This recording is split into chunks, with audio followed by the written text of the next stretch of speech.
All right, it is 5 a.m. I got about a 3-hour drive, a little over 3 hours if I missed traffic. I'm on my way to Baker's factory, see Aldon Baker and see the boys, watch them train and see the facility a little bit. And try to just make a straight shot there. I don't really know what to expect. I didn't really plan anything and they didn't really tell me much of what we're gonna do, so I'm just gonna kind of show up, see what it's like. Just trying to wake up now. I got my coffee and got about 3 hours ahead of us.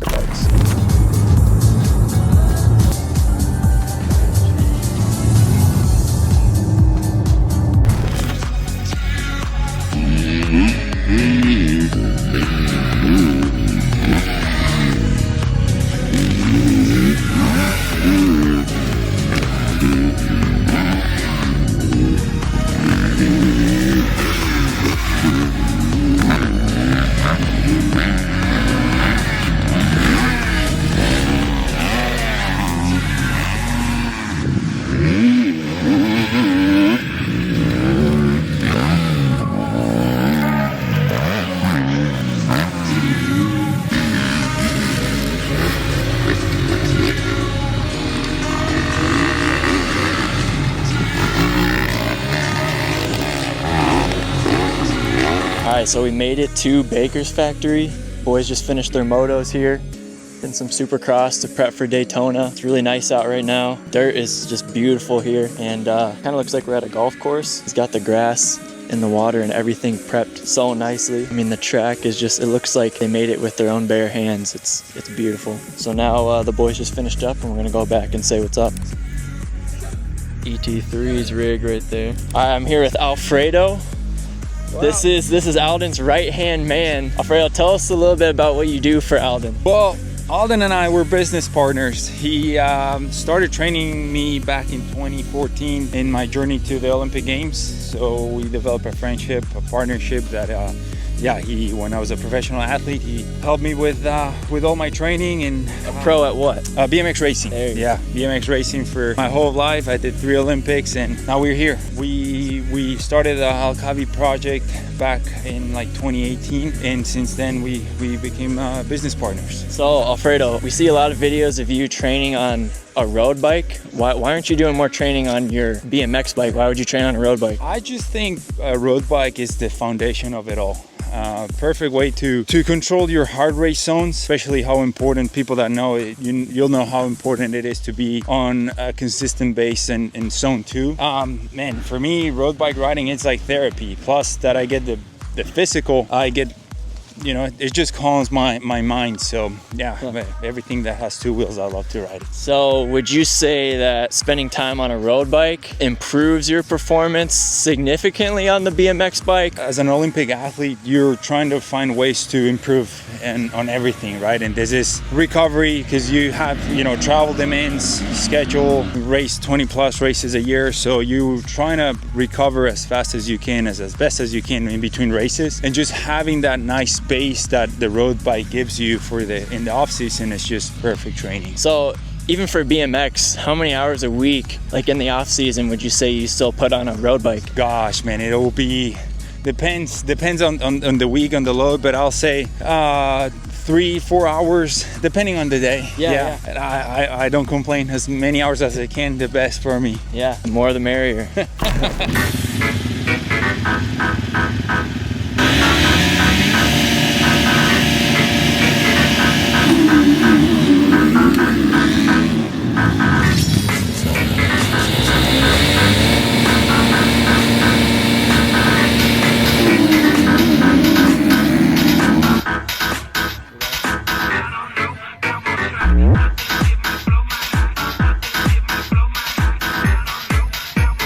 The Baker's factory trip is over. I'm back to my car. I got about a 3-hour drive back to my grandparents' house. I tried to get as much as I could, and I'm glad I got to interview Alfredo. I did get to talk to Aldon, but I wanted to be respectful and not just have a camera in his face the whole time. So I'm gonna just debrief the entire trip there and kind of what I talked to Aldon about and what their training regimen looked like. The place was beautiful. I mean, everything was like every moto racer's dream. Like it was just prepped so perfectly, and it was such a cool place. I'm so blessed to have had that opportunity and to be working with these guys, but I officially joined the Alcavi team as an ambassador, so I'm gonna be able to visit their facility more, and I have an Alcavi bike. It's actually in the back here.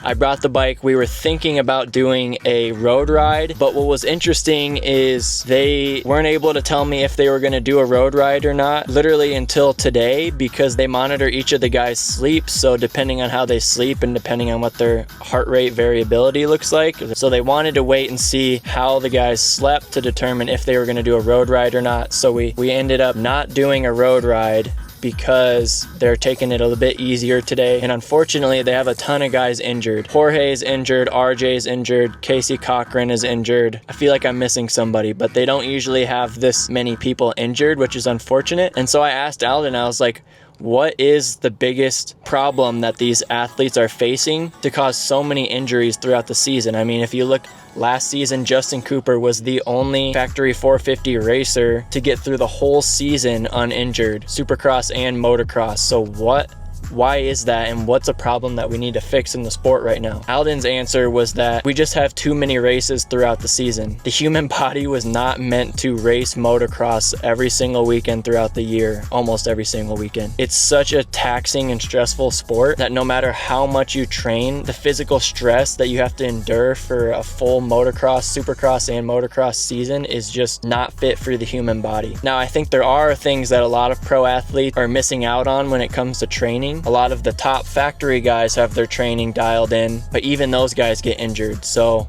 there are things that you can do in the gym, on a bicycle, the way you structure your training at the track. There are things that you can do to avoid or at least limit that risk of injury. But unfortunately, this sport is just so brutal that you can only do so much. So those were probably my two biggest takeaways talking with Aldon and getting to see how they train. Training goes day to day. They monitor their HRV. And then I got to talk with Aldon about, the biggest problem that we're facing in moto, which is the injuries. And I'm determined to find a way to solve this. I know it's going to be impossible to convince someone to make the season shorter, and these guys need that many races to make money, and the promoters want to make money. So instead of getting races, what else can you do? How else can you train, or what do race days have to look like? Because Aldon also told me that it's not like these guys can just take it easy on a certain weekend to try to save their energy for the rest of the season and play the long game, because the truth is the risk of injury is much less when you're out front, when you get good starts, and when you do good. And these guys need to make money. They have factory contracts that they need to provide results for, so it's not like they can just take it easy on certain weekends. Off the top of my head, my resolution would be to make sure your bones, muscles, and tendons are as strong as possible in the gym. Heavy lifting, plyometrics, you want strong bones and muscles. And a lot of moto athletes avoid this because they don't want to get too big, but when you train for strength and maximum bone density and muscle density, you're not actually building muscle size, you're just taking the muscle that you have and you're strengthening it.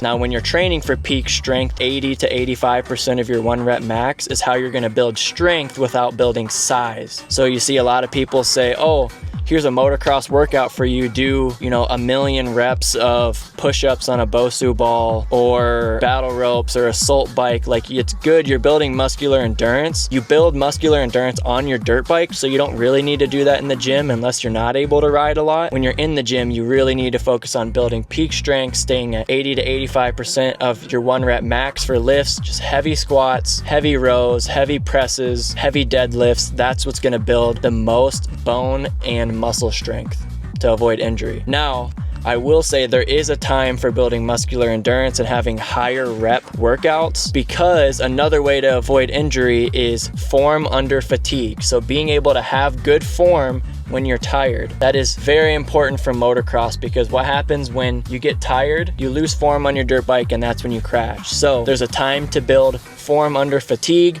lighter weight, a ton of reps, and there's a time to build strength, heavy weight, fewer reps. You need to have that balance, and that's kind of where I come in, and that's where I want to help people build a training program to make sure they're hitting both of those. But yeah, I'm going to drive home right now. I'm going to stop by a place to get food near Disney. We're going to see how that is and try to make a fun adventure out of it, and then we'll get some more video at Daytona.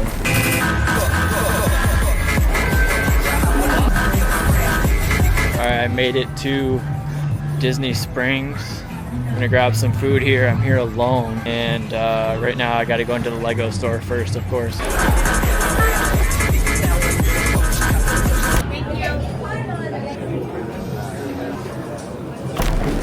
Friday before Daytona. Going to the race tomorrow.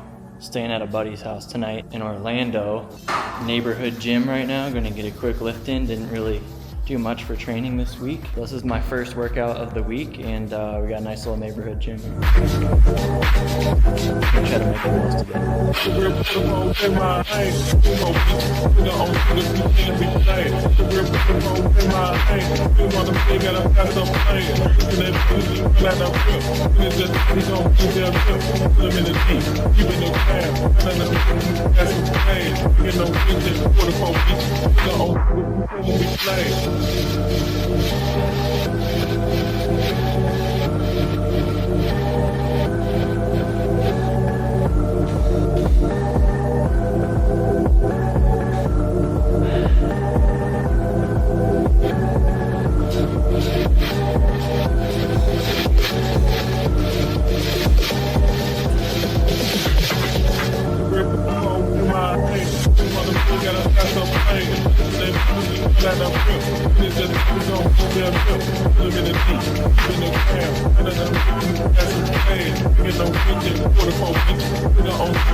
Just finished up at the neighborhood gym.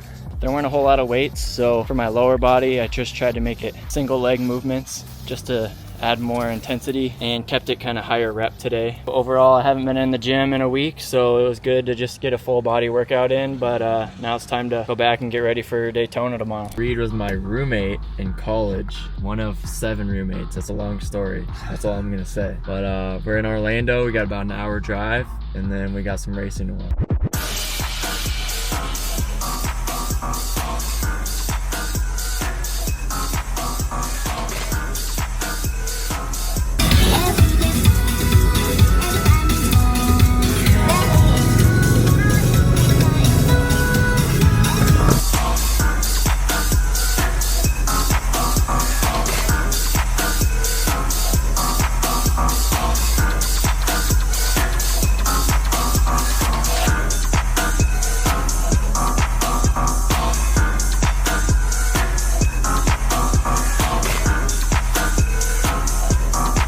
Day, baby, wake up!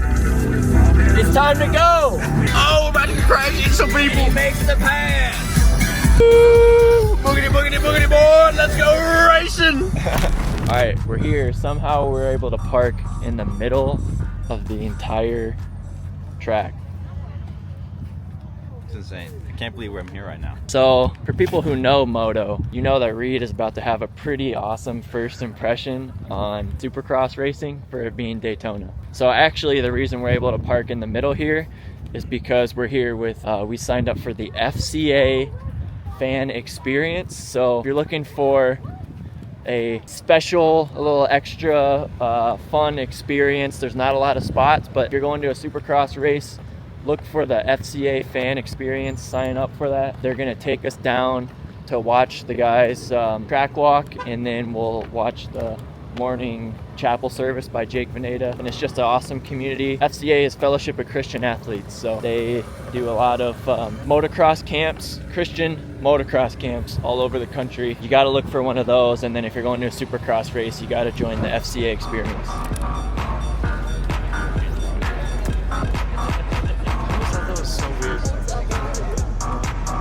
Alright guys, just to show you what the FCA experience looks like. You sign up, you get to come watch the guys walk the track, and then right now we're just listening to Jake Veneta do the chapel service right after the riders meeting. It's pretty cool. If you want to get a close-up look, you gotta sign up. Wow, what a great sequence. And I think back not only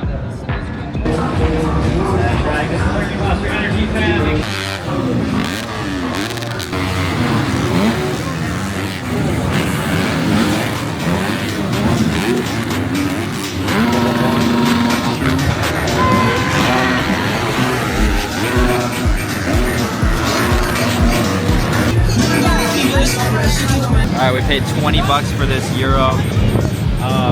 It's looking a little dry, but we're gonna test it out. We just met some Liberty Online alumni, super chill guy named Jack. First bite, everyone knows the rules. Everybody knows the rules. First bite.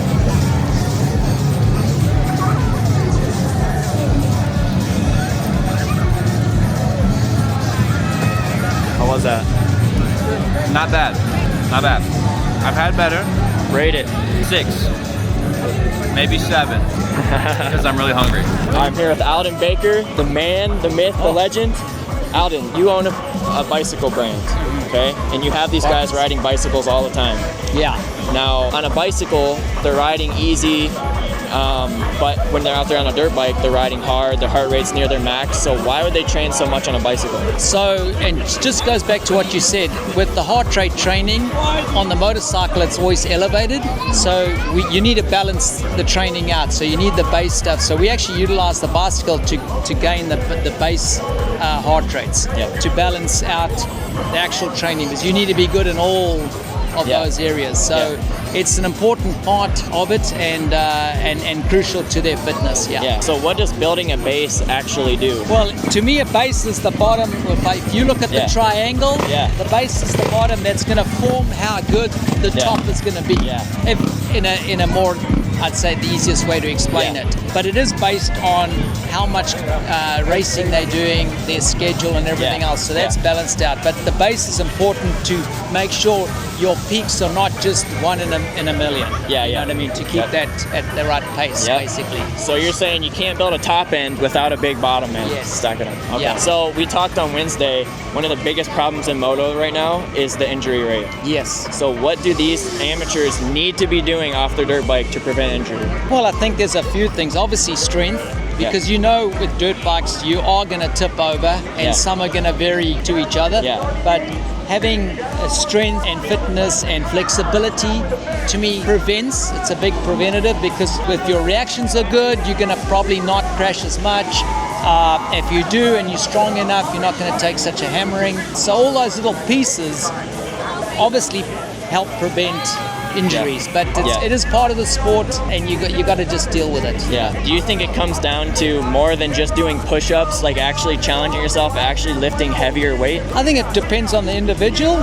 Smaller guys are needing a little bit more to be stronger, and then I feel bigger guys that are kind of strong, you want to be more flexible, so the movement's a bit better. So there again, we adjust to the individual, but you do need to be strong, you do need to be fit, and I do believe conditioning is also power to weight. So you've got to be in your nutrition has to be on point. Now another one of the biggest problems in moto is a lot of moto guys have that David Goggins mindset. You got to go hard every day, but a lot of amateurs will face burnout from doing that. What do you think the problem is there? There again, it comes down to balance. You know, you've got to have in all areas some form of balance, and working that out, sometimes that's tough, but to me that goes back to planning. If you are not planning ahead, you will be up and down, where it's extreme one day, then you're back because now you've overdone it.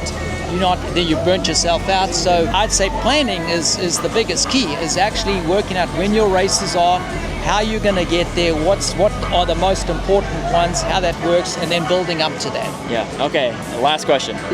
Would you say that racers who are taking moto too seriously are trying to fill a hole in their heart that only Jesus can fill? More than likely, yes, because that's the biggest key, is the hole in your heart, and that can only be filled by Jesus. So until you actually figure that and fill that, you'll never ever be satisfied with whatever you're doing, bottom line. And to me, so that is a big key. As to me, more important than the actual training is actually the spiritual training. So that is huge, because you'll never get through all the ups and downs of life without having a strong spiritual stand. Because mental training is just as important as the physical side in the sport. So for sure, all those pieces, you're only as good as your weakest link.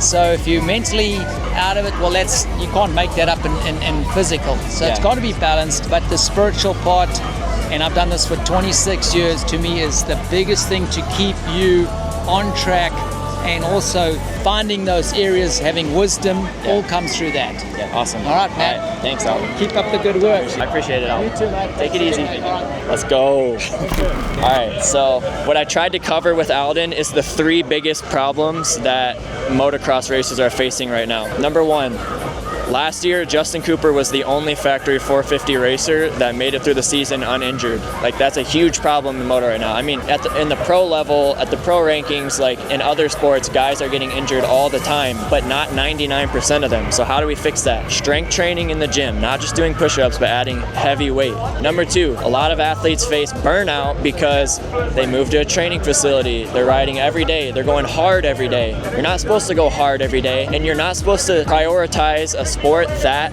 highly at such a young age. So there's times to just do zone 2 on your bicycle. You need recovery days. Like, you shouldn't be going hard every single day, and Alden did touch on that. And the third one is that a lot of young athletes are idolizing their sport, idolizing moto. Moto's not supposed to be number 1 in your life. People are trying to fill a hole in their heart that only Jesus can fill. Alden touched on that. At chapel service this morning, Jake had a great message, and when you look at who's watching the chapel service, Eli Tomac's there, Aaron Plessinger's there. Like, all these top racers know that even though they're the best in the sport, they can't put their sport at the highest priority in their life. So that's something to definitely take away.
Let's go.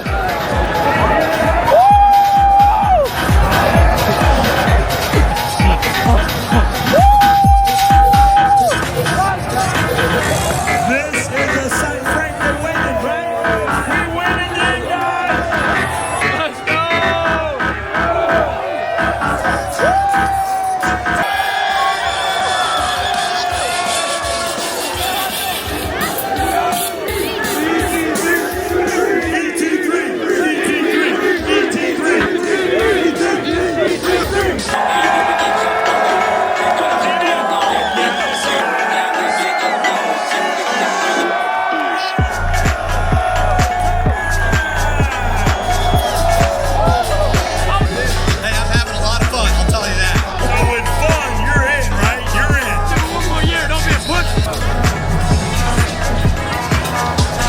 I don't know if you can top this. This has been a special day. What was it like rushing the field? It felt like a war scene, dude. Like, there's bodies everywhere, there's fireworks, there's people falling and crying and shoving. It was rough, but I made it to the front. Like, I was there. Supercross has gained a new fan today. Who's your favorite rider now? That's a hard question. Depends on the category. Mr. Daytona. Mr. Daytona himself. This is his track. I mean, he's gonna win. Like, it's 8 times he's won here. Yeah. So Yeah. I kind of like Plessinger. He's got aura. I like the way he rides. Rides the track. He's just got his hair flowing. He's really a cool guy. All right, look at this rut coming out of the whoops, going into the triple. It is 1 a.m. at Daytona Beach right now.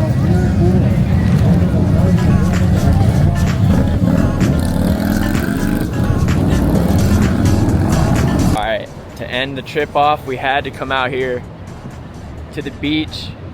I've been in Florida for about a week now. We're in Daytona. We're on Daytona Beach, so we had to come get our feet in the sand. We just walked down Main Street in Daytona Beach, and it's bike week, so all the bikes were just ripping up and down the street, and it's like 1:30 a.m. They're still going. No signs of stopping anytime soon.